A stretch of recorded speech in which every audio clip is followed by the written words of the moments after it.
नमस्कार साथियों, स्वागत है आप सभी का चैनल पर। मेरा नाम है कौशल कुमार। मैं आशा करता हूं आप सभी लोग अच्छे होंगे और स्वस्थ होंगे। दोस्तों, ये आज आपका हम सिंधु घाटी सभ्यता का अंतिम पार्ट करा रहे हैं और इसके बाद आपका जो सिंधु घाटी सभ्यता है वो पूरी तरीके से फिनिश हो जाएगी और यूपीएससी के प्री के लिए और मेंस के लिए आपको सिंधु घाटी सभ्यता से एक भी प्रश्न नहीं छूटने वाला है। इससे बियॉन्ड आपको पढ़ने की आवश्यकता नहीं है और फिर भी आप पढ़ना चाहते हैं तो आप पढ़ सकते हैं मेरे हिसाब से। इसके अलावा अगर आप कुछ पढ़ना ही चाहते हैं तो एनसीईआरटीज़ को प्लीज़ फॉलो कीजिएगा। तो चलिए आगे बढ़ते हैं और ये हमारा वीडियो का पार्ट 9 होने वाला है आंसर राइटिंग में। इसीलिए ये इंपॉर्टेंट पार्ट है क्योंकि मेंस में इससे कई बार सवाल आ चुका है तुलना करने के लिए सिंधु घाटी सभ्यता की अन्य सभ्यताओं के साथ। और दूसरा, सिंधु घाटी पतन मतलब कैसे हुआ, सिंधु घाटी जो सभ्यता थी उसका पतन कैसे हुआ, उसका विनाश कैसे हुआ। तो आप देखिए जरा फास्ट। सबसे पहला टॉपिक हमारा ये है कि हड़प्पा सभ्यता या सिंधु घाटी सभ्यता वो कैसे पतन हो गया। तो सबसे पहले ये समझने वाली बात है कि आखिर ये सिंधु घाटी सभ्यता का जो पतन था वो पतन क्या था। तो कुछ नहीं था, मैंने आपको बताया था कि जो संस्कृति और सभ्यता है इसमें कुछ अंतर होता है। मैंने बताया था आप लोगों को कि जो सभ्यता है वो हमारा एक भौतिक पार्ट है जबकि संस्कृति अभौतिक पार्ट है। जब ये अभौतिक पार्ट कई लंबे समय तक हम इसको फॉलो करते रहते हैं, यानी कि जो तौर तरीके होते हैं, जो हमारे रीति रिवाज होते हैं, इनको हम लगातार कई वर्षों तक अगर फॉलो करते रहते हैं लंबे टाइम पीरियड तक, तो ये हमारा सभ्यता का रूप धारण कर लेता है। तो ऐसी ही हमारी एक विकसित हुई थी सिंधु घाटी सभ्यता सिंधु नदी के किनारे। लेकिन ये पहली नगरीय सभ्यता थी, यानी कि एक बहुत बड़ा नगर था। तो आखिर इसका पतन का मतलब क्या है? तो इसके पतन का मतलब है कि ये जो सिंधु घाटी सभ्यता थी ना, वापस नगर से ग्रामीण क्षेत्र में प्रवेश कर गई थी। यानी कि ये जो नगर है इतना बड़ा जो इसका विकास हुआ था, ये विकास धीरे धीरे क्या हो गया था, यानी कि प्रमोशन की जगह इसका डिमोशन हो गया था एक तरीके से, ऐसे मानिए। और क्या हो गया, धीरे धीरे ये अपना ग्रामीण चरण में वापस आ गई थी। या और कुछ क्षेत्रों से तो पूरी तरीके से यहां पर रहने वाले लोग ही लुप्त हो चुके थे। तो इसके पीछे के कारण क्या थे जरा समझने का प्रयास कीजिएगा। तो सिंधु घाटी सभ्यता का सबसे पहले कारण बताते हैं हमारा आकस्मिक पतन का सिद्धांत, जिसका कोई हमारे पास प्रमाण मौजूद नहीं है। कुछ लोगों का मानना ऐसा है, इतिहासकारों का, कि सिंधु घाटी सभ्यता थी अचानक से ही समाप्त हो गई। अचानक से इसमें पता नहीं क्या मतलब गड़बड़ हुई कि अचानक से नगरीय सभ्यता से ये ग्रामीण चरण की ओर मतलब प्रवेश करने लगी। लेकिन दूसरा है हमारा आर्यों का आक्रमण का सिद्धांत। इसके कुछ प्रमाण भी मिलते हैं। तो कुछ इतिहासकार मानते हैं कि आर्य लोग थे, मध्य एशिया से आए और इन्होंने सिंधु घाटी सभ्यता के लोगों पर आक्रमण कर दिया। और आक्रमण करने के बीच में ऐसा हुआ कि सिंधु घाटी सभ्यता के लोगों ने भी युद्ध के लिए पैसा वैसा खर्च किया होगा, सैनिकों को भी मतलब बनाया होगा, तैयार किया होगा। तो उसमें जो इतना पैसा व्यय हो गया उसके कारण उनकी जो अर्थव्यवस्था थी वो डगमगा गई। और अर्थव्यवस्था को डगमगाने के बाद क्या हो गया, ये धीरे धीरे अपने ग्रामीण चरण की ओर मतलब प्रवेश करने लगी। तो सबसे पहला कारण माना जाता है कि आर्यों का आक्रमण हुआ, जिससे हमारी सिंधु घाटी सभ्यता या संस्कृति का विनाश हुआ। दूसरा एक माना जाता है हमारा क्या, बाढ़ और सूखा। बताते हैं कि सिंधु घाटी और इसके जो सप्त नदियां थी, यानी कि जो इसकी सहायक नदियां थी, उन नदियों में क्या हुआ, जल का स्तर लगातार बढ़ने लगा और अचानक क्या हो गया, उनमें बाढ़ आ गई। बाढ़ आने के कारण कुछ क्षेत्र तबाह हो गए, विनाश हो गया उनका, वो लुप्त होते चले गए। और कुछ क्षेत्रों में, राजस्थान जैसे क्षेत्रों में क्या हो गया, सूखा पड़ने लगा, गुजरात जैसे क्षेत्रों में सूखा पड़ने लगा, जिसके कारण ये सभ्यता पूरी तरीके से खत्म होती हुई चली गई। कुछ लोग मानते हैं कि उस समय पर आर्थिक दोहन बहुत हुआ था, मतलब वनों का बहुत कटाई हुई और वनों के कटाई के कारण जलवायु में परिवर्तन हुआ। मतलब हमारा जो प्राकृतिक संतुलन है वो बिगड़ गया, असंतुलन हो गया, और जिसके कारण हमारा इस सभ्यता का लगातार विनाश होता हुआ चला गया।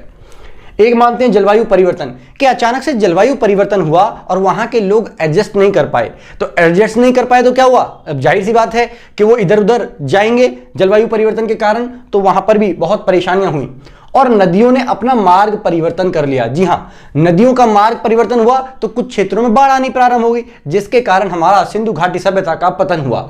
और एक मानते हैं कि कृषि का उत्पादन भी, क्योंकि जलवायु जब परिवर्तन हो रहा है ना, तो मानसून कभी पहले आ रहा है तो कभी बाद में आ रहा है, तो कभी कम मानसून आ रहा है तो कभी ज्यादा मानसून, जिसके कारण फसलों पर नकारात्मक प्रभाव पड़ा और जलवायु परिवर्तन के साथ साथ नई नई महामारियां और बीमारियां भी आईं, जिसके कारण यह सभ्यता का विनाश लगातार होते हुए चला गया। उद्योगों का भी पतन हुआ। जी हां, ये बताते हैं कि यहां पर जो शिल्प उद्योग थे उनका भी लगातार पतन होता हुआ चला गया, ये खत्म हो गए, विनाश की ओर बढ़े। इसीलिए हमारा सिंधु घाटी सभ्यता का विनाश माना जाता है। क्यों? क्योंकि जब उद्योग ही खत्म हो जाएंगे किसी नगर से, तो फिर वो नगर कैसे रह पाएगा, तो वो ग्रामीण क्षेत्र में हमारा प्रवेश करने लगा। इसके बाद हमारा बताते हैं कि व्यापार सीमित हो गया। जी हां, अब जो दूसरी सभ्यताओं के साथ, मेसोपोटामिया की सभ्यता के साथ या अरब कंट्री के साथ जो सिंधु घाटी सभ्यता के व्यापारी संबंधी, वो उनमें भी क्या हो गया, उनमें भी तनाव उत्पन्न होने लगा और वो जो व्यापार था उसमें बहुत विस्तृत व्यापार था, उसकी सीमा भी कम होने लगी। क्यों? क्योंकि जब उत्पादन कम हो गया, जो उद्योग कम हो गए, तो क्या होगा, व्यापार की सीमाएं भी कम होने लग जाएंगी। और बता रहे हैं कि नगर से ये जो हमारा हड़प्पा सभ्यता थी, ये नगरीय सभ्यता से ग्रामीण सभ्यता की ओर प्रवेश करने लगी। तो इस प्रकार से हमारा ये सिंधु घाटी सभ्यता का पतन हो गया। सिंधु घाटी सभ्यता के पतन का कतई मतलब ये नहीं है कि पूरी मानव जाति खत्म हो गई थी। सिंधु घाटी सभ्यता के पतन का केवल इतना सा मतलब है कि कुछ क्षेत्रों में तो विनाश हुआ और ये जो सिंधु घाटी सभ्यता या हड़प्पा एक बहुत बड़ा नगर था, ये नगरीय क्षेत्र से क्या हो गया, ग्रामीण क्षेत्र में प्रवेश करने लगा। यानी कि भाई देखो, जो नगर होते हैं उनकी कुछ विशेषताएं होती हैं, जनसंख्या अधिक होती है, यहाँ पर जो ज्यादातर जनसंख्या होती है उद्योगों में लगी होती है, अमीर लोग होते हैं, मनोरंजन के साधन होते हैं, यातायात के साधन होते हैं, यानी कि बहुत विकसित सुविधाएं होती हैं। और वो लगातार विकसित सुविधाएं कम होती गई या घटती गई, तो ये नगर से ग्रामीण सभ्यता की ओर प्रवेश कर गई। तो इस प्रकार से हमारा हड़प्पा सभ्यता का पतन हुआ। दूसरी ओर और अगर आप देखोगे तो एक प्रश्न बहुत बनता है, मेंस के अंदर ये आया है, कई बार आया है, तो इसको एक बार समझने का प्रयास कीजिएगा। मतलब अलग अलग तरीके से करके पूछा गया है, लेकिन मेन कॉन्सेप्ट यही होता है। अगर आप कॉन्सेप्ट समझ गए तो आपको वो क्वेश्चन सॉल्व करने में आसानी होगी। जैसे कि अन्य संस्कृतियों से तुलना कीजिए हड़प्पा सभ्यता की, या फिर कहेगा सिंधु घाटी सभ्यता किन चीजों के मामले में अन्य सभ्यताओं से भिन्न थी, या फिर कहेगा कि मान लीजिए मेसोपोटामिया की सभ्यता कह देगा, यूरोप की सभ्यता कह देगा, या मिस्र की सभ्यता कह देगा कि इन सभ्यताओं में जो सिंधु घाटी सभ्यता थी, इन सभ्यताओं से किस मामले में श्रेष्ठ थी, तो उसकी तुलना करने के लिए आ सकता है। तो देखिए जरा फास्ट कैसे, कि अगर आप आर्थिक क्षेत्र देखोगे, आर्थिक, सामाजिक, धार्मिक, राजनीतिक, जितना भी हमारा भिन्नता है, हमारी सभ्यता सिंधु घाटी सभ्यता, चाहे मेसोपोटामिया की सभ्यता है, चाहे मिस्र की सभ्यता है, चाहे यूरोप की सभ्यता है, इन सभी सभ्यताओं से हर मामले में श्रेष्ठ थी। यहां का अगर आप आर्थिक देखोगे, आर्थिक मतलब आर्थिक क्षेत्र में औद्योगिक विकास, व्यापार वगैरह हमारा बहुत विस्तृत रहा है उस समय पर। यानी कि भारत को अगर आप देखोगे तो भारत प्राचीन समय में, आपको विश्वास नहीं होगा कि लगभग पूरे विश्व का 33% योगदान मतलब व्यापार में था भारत का, अकेले भारत का। तो सामाजिक संरचना भी आप देखोगे, सामाजिक संरचना भी बहुत अच्छी थी और हमारे यहाँ पर धार्मिक कर्म कांडों में विश्वास किया जाता था और यहाँ पर राजनीतिक एकीकरण भी मौजूद था।